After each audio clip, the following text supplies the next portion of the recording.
एका राजकीय पक्षानं आपल्या पक्षात काय निर्णय घ्यावेत हा त्या पक्षाचा अधिकार आहे.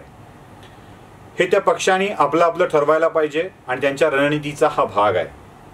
पण जेव्हा एका सर्वमान्य म्हणजे क्रमांक 1चा पक्ष असे काही निर्णय घेतो आणि त्या पक्षाचे समर्थक काही प्रश्न विचारतात, तेव्हा त्या प्रश्नांना त्या पक्षाचा अंतर्गत भाग आहे म्हणून सोडून देता येत नाही. काही लोकांच्या प्रश्नाची उत्तरं, लोकांच्या शंकांची उत्तरं त्या पक्षाकडून मिळायलाच हवी. मी भाजपच्या निर्णयावर बोलतोय आणि भाजपच्या या निर्णयावर अनेकांच्या मनात असलेल्या प्रश्नाविषयी बोलतोय. अर्थात त्या पक्षाचा अधिकार, त्या पक्षाचा निर्णय घेण्याचा अधिकार शाबूत आहे. विधान परिषद निवडणुकीच्या निमित्तानं भारतीय जनता पक्षामध्ये एक मतभेद असल्याची चर्चा जोरदार सुरू झाली आहे. अनेक नेते नाराज आहेत असंही बोललं जात आहे. काही आपली नाराजी व्यक्त करतायत, जाहीरपणे बोलतायत. उदाहरणार्थ एकनाथ खडसे. काही काहीच बोलत नाहीत, गप्प आहेत, शांत आहेत. उदाहरणार्थ पंकजा मुंडे. काही नाराज असूनही पक्षाची निष्ठा दाखवतायत, यावर अवाक्षरही काढत नाहीत. उदाहरणार्थ विनोद तावडे. या सगळ्या मंडळींच्या मनातल्या भावना त्यांचे कार्यकर्ते, त्यांचे समर्थक मात्र व्यक्त करतायत. पक्षाने विधान परिषदेच्या उमेदवारी देताना जे काही निकष सांगितले होते ते पक्षाचे राज्य पातळीवरचे अध्यक्ष चंद्रकांत पाटील यांनी स्पष्ट केलेले आहेत. कोणत्याही मोठ्या नेत्याला, म्हणजे ज्याचा विधानसभेत निवडून येण्याच्या क्षमता आहे, ज्याला विधानसभेची निवडणूक जिंकता येते, अशा नेत्याला संधी द्यायची नाही हे पक्षाने धोरणात्मक ठरवलं होतं. पक्षाच्या निष्ठावान कार्यकर्त्याला, सामान्य कार्यकर्त्याला संधी द्यायची होती हे पक्षानं ठरवलेलं होतं. विधानसभा निवडणुकीत पराभूत झालेल्या मंडळींना संधी द्यायची नाही हे पक्षाने ठरवलं होतं. आणि या 3 मुद्द्यावर अनेकांची तिकीटं कापल्याचा दावा पक्षाच्या अध्यक्षांनी केला. हा दावा दिल्लीच्या नेत्यांनी तिकीटं कापली असाही आहे आणि त्यामध्ये अनेकांची नावं आहेत. आणि मग उदाहरणार्थ एकनाथ खडसे, पंकजा मुंडे, विनोद तावडे, चंद्रशेखर बावनकुळे अशा मंडळींना संधी दिली गेलेली नाही आणि काही नवागतांना संधी दिली आहे. त्याआधी देखील भाजपकडून काही विधानसभेवर, विधान परिषदेवर तर काही राज्यसभेवर मंडळी नियुक्त केली गेलेली आहे. पराभूतांना संधी द्यायची नाही हा एक पॅरामीटर जरा आपण तपासून बघूया. प्रसाद लाड जे भाजपचे विधान परिषद सदस्य आहेत, ते प्रसाद लाड, त्यांचा मूळ पक्ष राष्ट्रवादी काँग्रेस पक्ष आहे, भाजप नाही. ते सायन कोळीवाडा विधानसभा मतदारसंघातून राष्ट्रवादीच्या तिकिटावर पराभूत झाले होते. भाजपनं त्यांना विधान परिषदेवर घेतलं. विधान परिषदेचे विरोधी पक्षनेते प्रवीण दरेकर हे महाराष्ट्र नवनिर्माण सेनेतून आले आणि महाराष्ट्र नवनिर्माण सेनेत शिवसेनेमधून गेले.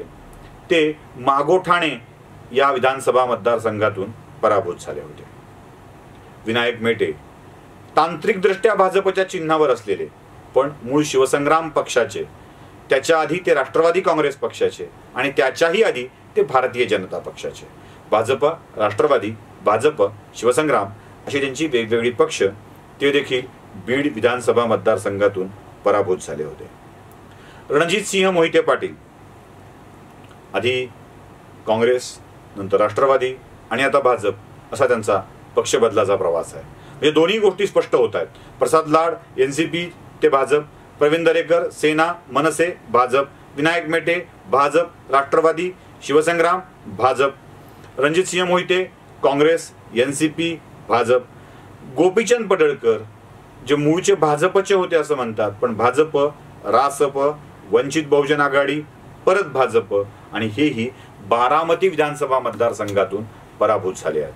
म्हणजे वरच्या मी जे आता तुम्हाला 5 नावं सांगितली त्यापैकी रणजित सिंह मोहितेंचा एक अपवाद सोडला तर बाकी 4ही जण विधानसभा निवडणुकीमध्ये पराभूत झालेले आहेत. पुढे रमेश कराड, ते मूळचे राष्ट्रवादीचे, राष्ट्रवादीमधून गोपीनाथ मुंडे समर्थक म्हणत भाजपत आले. भाजपतून लातूर, उस्मानाबाद, बीड विधान परिषद निवडणुकीच्या वेळी राष्ट्रवादी काँग्रेस पक्षात गेले. तिथे उमेदवारी घेतली, ती नाकारली. ती नाकारून राष्ट्रवादी सोडली, परत भाजपत आले. म्हणजे भाजप राष्ट्रवादी, भाजप राष्ट्रवादी, भाजप असा प्रवास करत करत ते आले. मधल्या काळात भाजपकडून लातूर ग्रामीण विधानसभा मतदारसंघातून 2 वेळेला निवडणूक लढवली. दोन्ही वेळेला ते पराभूत झाले, तरीही ते विधान परिषदेवर आहे. आता या 5-6 नावांना विधान परिषदेवर पराभवाचा धक्का बसून देखील भाजपनं परिषदेवर संधी दिली आहे, म्हणजे पराभूत झालेल्यांना संधी नाही हा एक मुद्दा कटला. प्रस्थापित नेत्यांना संधी नाही हा एक मुद्दा. रमेश कराड प्रस्थापित आहेत, मोहिते पाटील प्रस्थापित आहेत, प्रवीण दरेकर प्रस्थापित आहेत, प्रसाद लाड प्रस्थापित आहेत, विनायक मेटे प्रस्थापित आहेत. म्हणजे गोपीचंद पडळकर आणि आणखी एक अशी 2 नावं वगळता बाकी सगळ्या प्रस्थापितांना संधी दिली गेलेली आहे. बर, पराभवाचा क्रायटेरिया गृहीत धरायचा असेल तर एकनाथ खडसेंना कोणत्या मतदारसंघातून पराभव झाला होता म्हणून तिकीट नाकारलं गेलं? मुक्ताईनगरमध्ये मागच्या वेळेला एकनाथ खडसे नव्हते. 14ला विजयी झाले होते, 19ला त्यांच्या मुलीला तिकीट दिलं गेलं होतं. एकनाथ खडसेंचा पराभवच झाला नव्हता. चंद्रशेखर बावनकुळेंना आपल्या मतदारसंघातून तिकीटच दिलं नाही, मग पराभवाचा प्रश्नच नव्हता. विनोद तावडे त्यांच्या सुरक्षित बोरिवली मतदारसंघातून त्यांना उमेदवारी दिली गेलीच नाही, मग त्यांच्या पराभवाचा प्रश्न कुठे आला? मेधा कुलकर्णी कोणत्या निवडणुकीत पराभूत झाल्या होत्या? त्यांनी तर आपली जागा चंद्रकांत पाटलांना बहाल करून टाकली होती, विजयासाठी प्रयत्न केले होते. असं असतानाही मेधा कुलकर्णींना विधान परिषदेवर घेणं नाकारलं गेलं.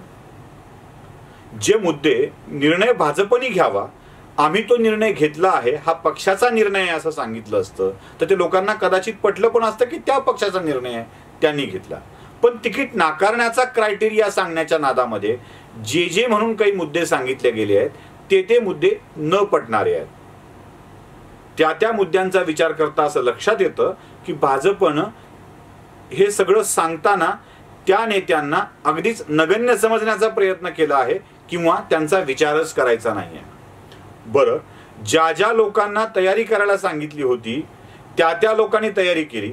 पंकजा मुंडेंचं पत्र व्हायरल झालं आणि त्याच्या आधी 2 महिने आधी या सगळ्या माणसांनी आपली शपथपत्र, NOCs, नो ड्यूज गोळा करून ठेवलेले होते. अगदी नोटरी केलेली शपथपत्र सुद्धा 2 महिने आधीची आहेत. यातच सगळं काही येतं.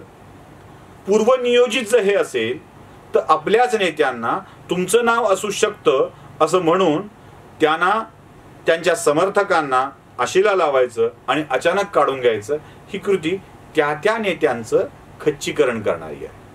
अर्थात हे त्या नेत्यांनी सहन करायचं की नाही, त्यांनी काय निर्णय घ्यायचा, पक्षाने काय निर्णय घ्यायचा, हा ज्याचा त्याचा प्रश्न आहे.